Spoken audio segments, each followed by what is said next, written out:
झील बाहाघर भोजी खाइबा पई गाँ लोकंकु नहीं जाउथिबा मैक्स पिकअप गाड़ी भारसाम्य हराई रास्ता कड़े लेउटी गला। बंधु गाँ थाना अंतर्गत महागुड़ा ग्रामर सदाराम मांडिंग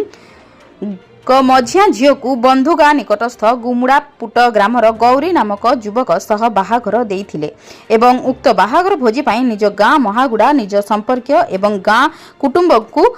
भोजी खाइबा पई गुमुड़ा पुट जीवा निमंते सदाराम कुंभारी पुट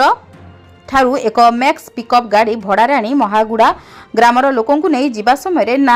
नीलाबाड़ी ग्राम कन्याश्रम निकट में बाहाघर भोजी यात्री को नहीं जाउथिबा मैक्स पिकअप गाड़ी भारसाम्य हराई रास्ता तलकू खसी लेउटी जाइथिबारु गाड़ी बसीथिबा यात्री